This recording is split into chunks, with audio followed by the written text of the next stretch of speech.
Cuento con un invitado muy especial, el doctor Vinicio Córdoba, con quien trataremos un tema que seguro será del agrado de ustedes.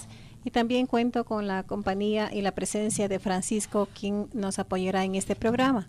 Es cómo programar la mente en tiempos de crisis desde los diferentes puntos de vista: financiero, espiritual, emocional y sentimental. Empezar diciéndole que la parte fundamental del proceso es la mente. ¿Cómo nosotros podemos programar a nuestra mente?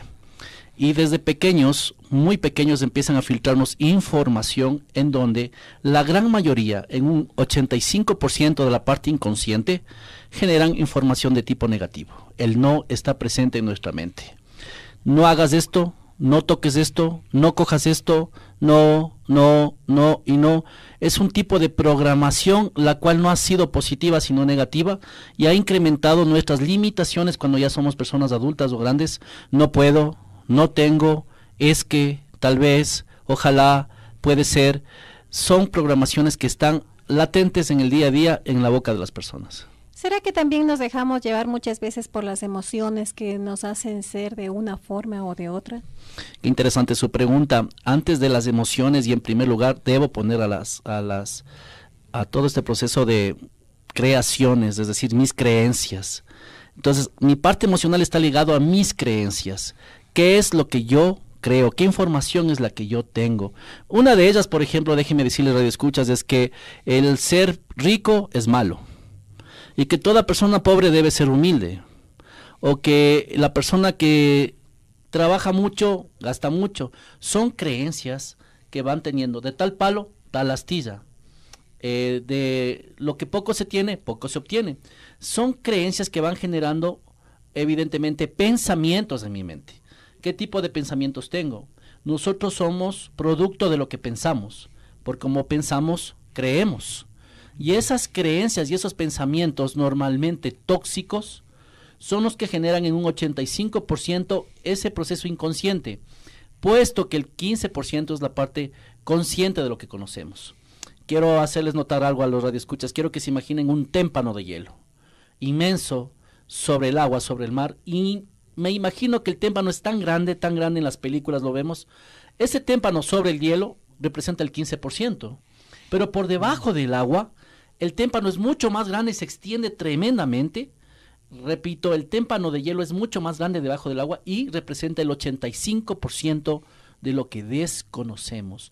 Y esa parte que desconocemos genera miedos, justificaciones, limitaciones y excusas. Es ahí donde hay que empezar a trabajar en la parte inconsciente de nuestra mente, este proceso vital del manejo de información. Si hablamos ya de la parte financiera y de cómo programarnos nuestra mente para la parte financiera, díganos, Vinicio, ¿cómo se puede generar ingresos sin contar con el capital, únicamente con la programación de la mente? Bueno, qué linda pregunta y voy a contestarla desde mi punto de vista vivencial. No soy sujeto de crédito, en la tarjeta de crédito debo $5,000. No tengo trabajo, me quedé en ruina, estoy mal en mi familia. La pregunta es, ¿se puede crear negocios con $0? Si en este momento radioescuchas les digo, ¿tienen capital en su bolsillo? Seguramente muchos de ustedes van a sacar $1, 50 centavos, 25 centavos y empiezo a decir, no tengo. Pues sí tenemos capital, Susi. Ese capital se llama el capital inteligencia. Es mi capital inteligencia, es decir, mis ideas. Este capital inteligencia me genera a mí la promulgación de poder vender mis ideas. El capital intelectual. Es decir, que tengo ideas. Tengo promulgación de qué hacer frente a. Y si es que yo no tengo capital, empiezo a buscar personas que inviertan en mi idea. De negocio en este caso. Empiezo a armar alianzas estratégicas con personas que estén ligadas al mismo criterio, a lo que yo puedo hacer. Pero es interesante, Susi, que tenemos talento. Dios nos dio algo llamado talento, un conjunto de habilidades, de destrezas, de capacidades, en donde cada uno de nosotros es único en lo que hacemos, es único. Es decir, usted, Susana, y tú, Francisco, son únicos en lo que hacemos, al igual que Vinicio, y descubrir el talento genera dinero, genera una capacidad tan grande de poder producir un sinnúmero de producción, mucho más si tenemos ideas, pero hay algo interesante, hoy no somos creativos. Nos hemos vuelto robots, nos hemos vuelto víctimas. Normalmente cuando estamos en circunstancias financieras somos víctimas, no hay, es que pobrecito, no tengo, me voy a morir, tengo muchas deudas. Y mire, cuando yo genero deudas, hago que esas deudas se hagan efectivas. Mi mente empieza a programarse que cuando yo estoy anclado, genero un pensamiento ancla, genero la deuda. ¿Por qué no pensar en que esa deuda está siendo pagada? ¿O por qué no generar el pensamiento de visualizar, sentir, armonizar y ejecutar el pensamiento que lo tenemos? Es tal vez porque nuestra mente no la alineamos con la mentalidad de una persona millonaria. Algunos autores hablan, por ejemplo, de cómo ganarse $1 millón. Programaron la mente, ¿no? Otros hablan de cómo ejecutar proyectos ejecutables en pymes, por ejemplo. Porque claro, hay algo interesante. En las escuelas nos están preparando, y en los colegios y en las universidades, para tener títulos académicos. Doctor en psicología industrial, ingeniero mecánico, pero no nos están preparando en el sentido financiero. Es muy importante, radioescuchas, que tengamos un conocimiento del tema financiero. Así no te guste, busca un área contable, capacítate en un área financiera. Hay un libro que se llama Padre Rico, Padre Pobre, de Robert Kiyosaki, que puede cambiar el chip, la parte de la programación. Recuerden ustedes, a mayor cantidad de información reprogramamos la mente en este caso, pero la gente pobre trabaja individualmente, la gente rica trabaja en redes. A la gente pobre, cuando va a un centro comercial y ve un vehículo y dice, ¿cuándo me compraré ese vehículo? La gente rica dice, ¿cómo me voy a comprar ese vehículo? O me compraré ese vehículo. De tal manera que aquí lo interesante es que todos nosotros aprendamos algo de lo que es contabilidad para no contadores, finanzas, cash flow, temas financieros, ingeniería, inteligencia financiera, algo que empieza a incrementar un cambio en mi mente. Yo tengo un caso muy particular de familiar muy cercano, que los gastos generan un proyecto de no inversión. Todo lo que sea inversión tiene un proceso de reversión en este caso, pero gastamos lo que tenemos, no ahorramos. Y a veces lo que no tenemos. Evidentemente, entonces este proceso de cambiar el chip en el proceso de poder generar un libro diario de ingresos y de egresos, un capital y valor estándar, ya me da otra manera de pensar. La organización, ¿no? La organización representa el 95% de la meta. Es un proceso del mejoramiento continuo de calidad de mis compadres los japoneses, de la teoría de la organización. En un negocio no marca mayor utilidad tener la mayor cantidad de clientes, marca mayor rentabilidad el estar mejor organizados. En lo espiritual, Vinicio, ¿cómo crecer espiritualmente en medio de una crisis? Lo importante es primero creer en algo, creer en un poder superior tal como cada uno lo conciba. Llámese Dios, llámese naturaleza, llámese Buda, llámese a sí mismo si no cree en algo, pero cree en algo en este proceso. Y en esa relación que debe haber consciente con lo que yo creo, debo primero tener una relación consciente conmigo mismo para poder creer en algo. De tal manera que cuando existe esta relación, yo empiezo a trabajar en un proceso de crecimiento y de despertar espiritual. Hay herramientas para esto en este sentido, pero antes de darles las herramientas, he descubierto algo fabuloso, que entre la conexión de mi poder superior, o de Dios en este caso, con quien les habla, estaba desconectado. Una mente preocupada es una mente desconectada de Dios. De tal manera que esta barrera que impedía esta conexión entre el ser humano y Dios se llama ego. Y el ego genera un sinnúmero de defectos de carácter que me impide mantener una relación clara espiritual conmigo mismo. La parte espiritual está por encima de la parte mental. Si no hay esta relación espiritual con la parte mental, pues estamos hablando de una relación que no existe en este proceso. Pero hay herramientas como por ejemplo el perdón. Y muchos hablan del tema del perdón en la parte espiritual. Yo diría que primero debo perdonarme a mí mismo antes de perdonar a los demás. Y luego de ese proceso del perdón debo amarme y quererme. Eso es lo que quiere mi poder superior para conmigo, que yo me ame y yo me quiera para poder dar. Nadie da lo que no puede dar en este proceso. En otra es la oración y la meditación. A la oración como cada uno lo conciba, desde el punto de vista de la comunicación, de la verbalización. Cuando yo oro, verbalizo y suelto. y hablo y suelto. Y la meditación, evidentemente, que significa saber escuchar, significa entrar en silencio, pero es muy difícil, complicado para muchos de nosotros estar en silencio un momento y poder escuchar. La pregunta espiritual es, ¿por qué me pasa esto? ¿Dónde está Dios? ¿Por qué esto? ¿Por qué lo otro? ¿Por qué esas circunstancias? ¿Por qué Dios no me quiere? Las respuestas están en su propio interior. Si cada uno de nosotros nos hacemos una pregunta dentro de la parte espiritual, ¿qué me está produciendo bloqueo? ¿Por qué cual o tal situación no puedo superarla? ¿Cuál es mi miedo? ¿Qué debo hacer? ¿En qué debo creer? Son preguntas que nos van a permitir delimitar un proceso espiritual claro y preciso. Con la parte espiritual no se juega. Se ha visto personas, y con todo el respeto voy a hacer esta pregunta a Vinicio, que dicen, en vano yo estoy en la iglesia todo el tiempo, en vano yo vivo una vida espiritual muy profunda, pero no me va bien. ¿Qué es lo que pasa? Tal vez no hay la voluntad suficiente como para creer en sí mismo, creer por supuesto en Dios, que es lo más importante, pero también es la voluntad de no creer en sí mismo, la aceptación y el autoestima que una persona tal vez le esté faltando. Creo que la parte más importante es aceptar. Si una persona no acepta que necesita ayuda de otro ser, en este caso espiritual, entonces no estamos en nada. Porque cuando acepto, reconozco. Y cuando reconozco, empiezo a derrotarme. Algo importante en la parte espiritual es derrotarme. Pero desde el punto de vista espiritual, ¿a qué persona no le gusta derrotarse? Derrotarse es triunfar. Cuando yo me derroto y triunfo, aprendo a ser humilde. Y empiezo a dar el control total de mi vida a Dios, no ocasionalmente. Cuando empiezo a delimitar todas estas cosas en mi vida, entro en un despertar espiritual puro para conmigo mismo y mi poder superior. No estoy hablando de un campo religioso, estoy hablando de un campo espiritual, netamente de mi relación con Dios, yo y Dios. Susana, su relación con Dios es muy suya, la mía es muy mía, y la del radio escucha es muy de ella.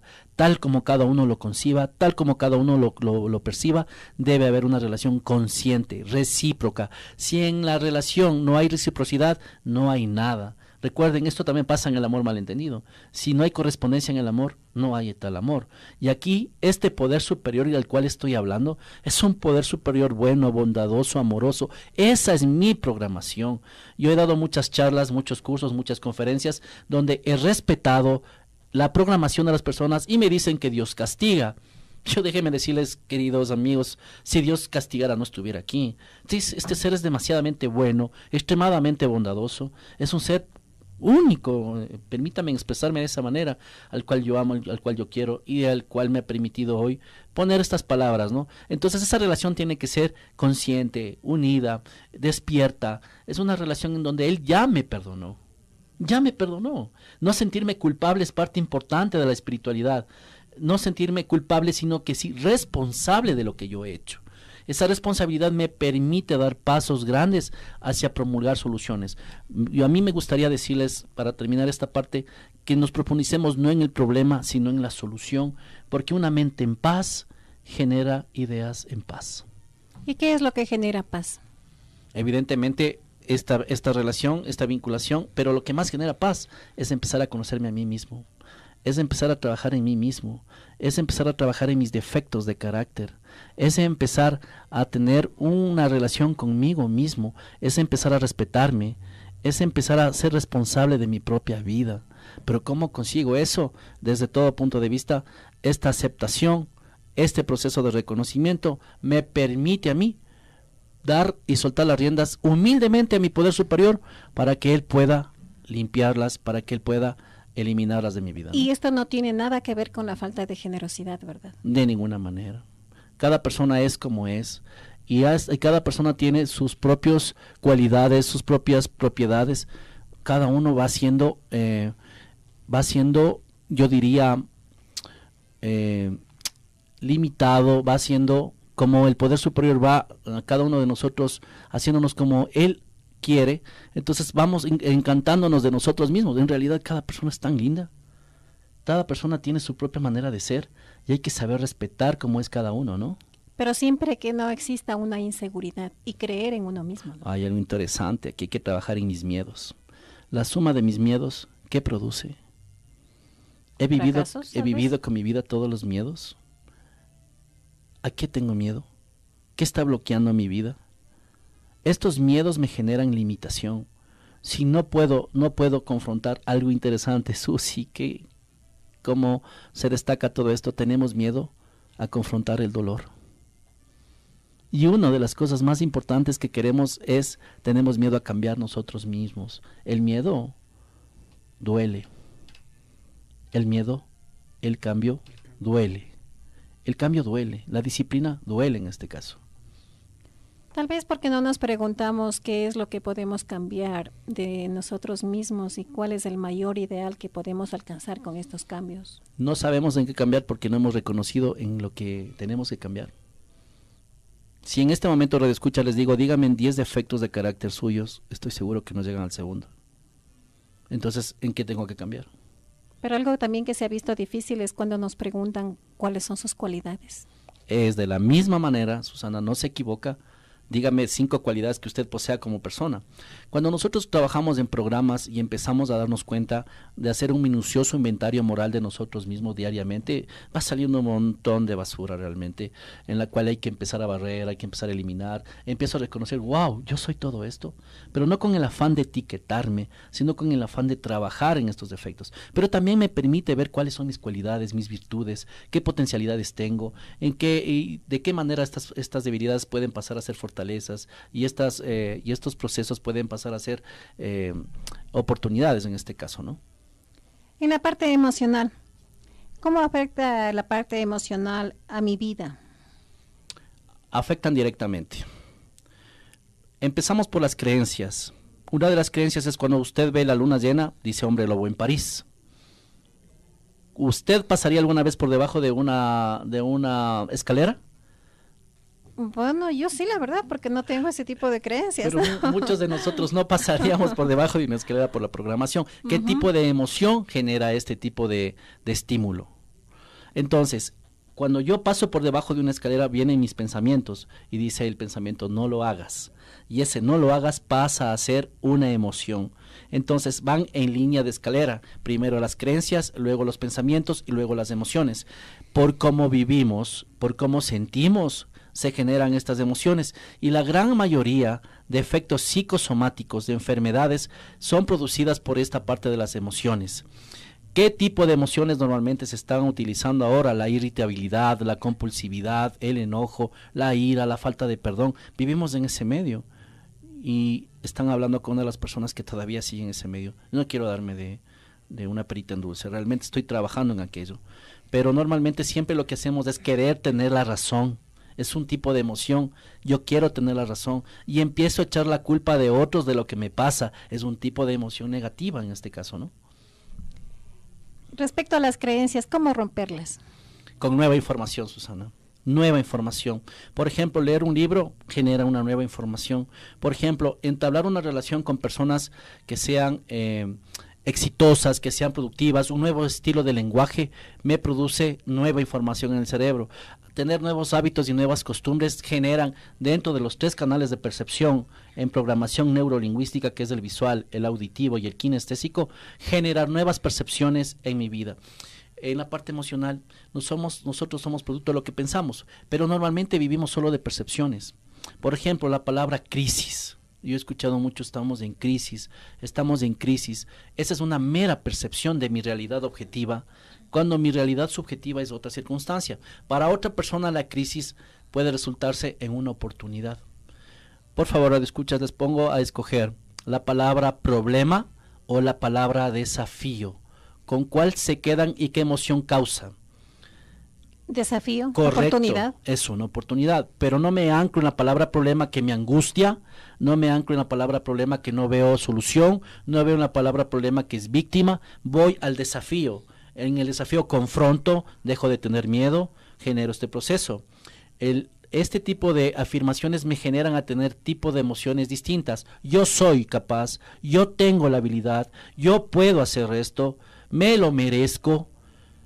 Cuando yo digo me lo merezco, mucha gente me queda viendo y dice, wow. Yo creo que todos nos merecemos solamente por ser hijos de Dios, ¿no? Nos merecemos eso y mucho más. Nos merecemos eso y mucho más, porque la gente está limitada emocionalmente, cómo me formaron desde pequeño, y hay muchos problemas en la infancia, en el niño interior. Ese niño interior que no fue jamás dado un proceso afectivo claro de amor en este proceso. Por eso es muy importante trabajar en el niño interior en esta edad adulta. Dale a tu niño interior un acto de amor. Si tienes en tu cuarto un carro, juega con el carro. Si quieres jugar a las bolas, juega con las bolas. Si quieres con tu muñeca, dale un acto de amor al niño interior. Sánalo. Aquí el proceso es un proceso de sanación. Ríe. Esa es una terapia fabulosa, estupenda. Pero claro, cuando estás con gente negativa, ¿qué puedes reír? Cuando estás con gente que juzga y critica, ¿qué puedes sentir? Y algo tan importante, agradece a Dios por lo que tienes. Es el primer paso del éxito, el agradecimiento. Y si solo de agradecer a Dios nos faltaría años para agradecer de todo lo que tenemos que agradecer a Dios. Agradecer de todo significa empezar a verbalizar, pero ya que se convierta en un hábito diario y continuo. Así como nos ocupamos de alimentar nuestro cuerpo, también debemos alimentar nuestro espíritu y nuestra mente, ¿verdad? Así es. Muchas veces nos preocupamos de la parte física y estamos olvidando la parte emocional, la parte espiritual. Y de esto quisiéramos que también nos colaboren nuestro amigo Francisco Guayasamín para hablar de la parte física, el bienestar, el amor propio. Generalmente muchos de nosotros no hemos aprendido lo que es el amor propio. Hemos escuchado el ámate a ti mismo, ama a los demás, e incluso ama a Dios. Pero si uno no se ama a uno mismo, ¿cómo va a amar a los demás? Y peormente amar a Dios en este caso, ¿no? Respetando todo tipo de creencia religiosa. Lo que nosotros aprendemos en todos los grupos de 12 pasos, en la mayoría creo, es empezar por amarnos a nosotros mismos, es empezar por el amor propio, el cuidado de uno mismo, qué es lo que me hace bien, qué es lo que no me hace bien. En este caso ya aprendo a escoger, ya aprendo a tener una decisión sobre qué es lo que hace bien para mi vida y lo que es lo que no hace bien a mi vida. Incluso en lo que sea escuchar, lo que es ver. El amarse a uno mismo comienza creyendo, aprendiendo a creer en uno mismo. Hablamos aquí con una creencia de que todos somos hijos de Dios, entonces somos seres maravillosos. No somos ningunos seres malos, ni inferiores, ni cuestiones peyorativas. Es aprender a no escuchar cuando nos digan palabras denigrantes. Es como que, yo digo, es como que la gente lanza una basura contra Dios y quiere que esa basura le acepte.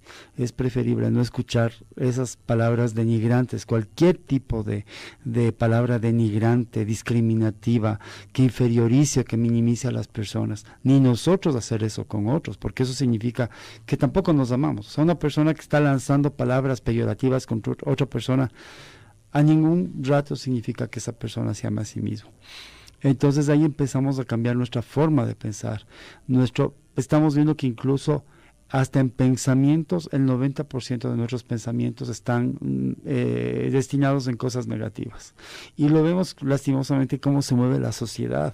Basta prender la televisión, lo que se habla más es de cosas negativas, casi no se habla de cosas positivas.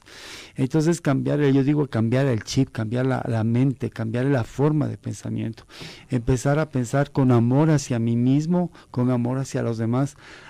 El amor es simplemente entendiendo de la buena forma el respeto por uno mismo, el no hacerme daño a mí mismo y no hacer daño a los demás. Entonces en nuestros grupos o en nuestros talleres también aprendemos eso, cómo cuidarnos en una parte que sea congruente, mente, cuerpo y espíritu.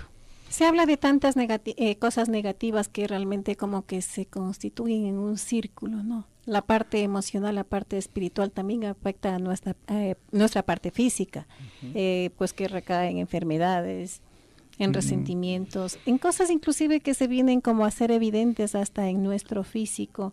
Uno demuestra, nuestro rostro, nuestros ojos demuestran lo que está sintiendo o lo que está llevando por dentro. Qué importante es esta parte física, y comparto contigo, Francisco, el 90% de las cosas que pensamos son cosas que nunca van a llegar a suceder, son puras suposiciones. Y estas suposiciones lo que hacen es ir a un futuro. Y anclarse en el futuro implica no tener las manos puestas en un presente y haber soltado el pasado. Haz este presente, es una parte importante. En este presente tener esa sensación física de estar presente, de estar ahí. Para mí esta entrevista es mi presente, la estoy disfrutando, la visualicé, la estoy deleitándome de esta parte física, pero a la vez en la parte física también viene el tema de hábitos y costumbres como la alimentación. Bueno, yo no puedo hablar, estoy un poco pasado de peso, pero aquí es importante, la parte física de la parte emocional sí tiene una relación. Cuando nosotros hacemos deporte, estimulamos un sinnúmero de neurotransmisores como la dopamina, la serotonina, la noradrenalina, que generan estímulos y bienestares a nuestra mente y a nuestro espíritu. O sea, a nuestra, parte cognitiva, física, cerebral, y esto genera evidentemente un placer en este sentido, pero también empiezo yo a botar todo lo que tiene que ver a través de las toxinas, de las calorías, un sinnúmero de desechos físicos. En definitiva, debe haber 4 cuadrantes plenamente relacionados. El primero es el cuadrante espiritual, el segundo es el cuadrante emocional, el tercero es un cuadrante físico y el otro es un cuadrante emocional, como les había dicho. Estos 4 generan un proceso de bienestar en mi vida. Si uno de ellos está flaqueando, entonces evidentemente vienen estos procesos de desequilibrio, de desarmonía. Empiezo a sentirme vacío, empiezo a sentirme triste, es que me va mal. Cuando uno está mal, todo a su alrededor está mal. Y cuando uno está bien, todo a su alrededor está bien. Aquí el sentido es empezar a trabajar por primera vez en mí. Pero seguro muchos radioescuchas dirán, este tipo es egocéntrico. Es que no nos enseñaron ese pequeño detalle de que te preocupes y te ames. Y es que hay muchas cosas muy importantes que tú tienes que prevalecer en este proceso. Vamos a recibir una llamada. Muy buenas tardes. Sí, buenas tardes. Le habla María Eugenia. ¿Cómo está María Eugenia? Buenas tardes. Siempre felicitándole por el programa porque aprendemos y aclaramos ciertos tipos de conceptos que una a veces tiene. Mi inquietud es esta. Yo viví los primeros 15 años de mi vida en el centro histórico. ¿Por qué cuando me coge depresiones me acuerdo de esa época feliz de mi vida? Y como que tomo fuerzas, pero quisiera vivir en el presente porque eso fue hace un abrazo grande, felicitaciones. Muchísimas gracias. El doctor Vinicio Córdoba va a responder a su pregunta. Bueno, es que no le pude escuchar toda su pregunta. Sin embargo, usted me habló de un proceso depresivo. Déjeme decirle que las personas que duermen más de 8 horas entran en procesos depresivos, y las personas que duermen menos de 6 horas, 7 horas entran en procesos maníacos, en este caso de estar encendidos. El proceso aquí es muy, muy importante. Vivir el presente significa sacar la basura de mi mente. ¿Cómo sacar esa basura de mi mente? Empezar a botar todo lo que no me sirve para desencadenar el pasado. Dentro de ese proceso de la basura de mi mente están mis miedos, mis limitaciones, mis justificaciones, para que usted plena vivamente este proceso de sanación. Mi recomendación sería que usted escuche audiolibros. En el YouTube hay un sinnúmero de audiolibros. Mi recomendación sería que usted busque un padrino, una persona que pueda escuchar, que realmente valga la pena y le pueda dar un proceso de consejería en el cual usted pueda tener. La otra es plenamente establecida, ¿no? Usted tiene derecho también a estar molesta en ciertos procesos de su vida, pero tiene que sanarlos. Debe sanarlos inmediatamente, y sobre todo, déjeme decirle que estoy muy claro que tal vez puedan ser en su infancia. Cómo fueron sus padres, y dejar de echar la culpa a otros, en este caso de lo que fue mi niñez, de lo que significó todo este proceso. Gracias, Vinicio. Yo también acotaría algo más. Dejar de hacer lo mismo que estuvimos haciendo hasta el día de hoy, ¿no? Hacer cosas distintas que me generen nuevos procesos. Vamos a recibir otra llamada. Sí, buenas tardes. Buenas tardes, licenciada. Le quiero felicitar por el programa que hace, y al doctor, pues, decirle qué maravilla, cómo va hilvanando esos principios universales que tenemos en nuestro programa maravilloso. Va hilvanando desde el paso 1, llegó hasta el 11º paso, que es la oración y la meditación. Yo quiero agradecer infinitamente porque nos explica tan hermosamente que cualquiera puede entender. Yo estoy muy agradecido a usted, licenciado, porque hace todos miércoles y jueves pues estamos gustosos de escucharle, estamos esperando esas horas de 3:15 para escucharle. Yo quiero agradecerle y siga adelante, mi licenciada, muchas gracias. Muchísimas gracias, amigo. Usted realmente con sus palabras me alienta para seguir adelante, y si de alguna manera podemos colaborar con nuestros amigos, con nuestros oyentes, pues lo seguiremos haciendo mientras Dios y la emisora nos permita. Hay algo interesante, querido amigo, yo le agradezco y les voy a hacer una pregunta a todos los radioescuchas. Si estando como están, ¿cómo se verían de aquí de 5 a 10 años?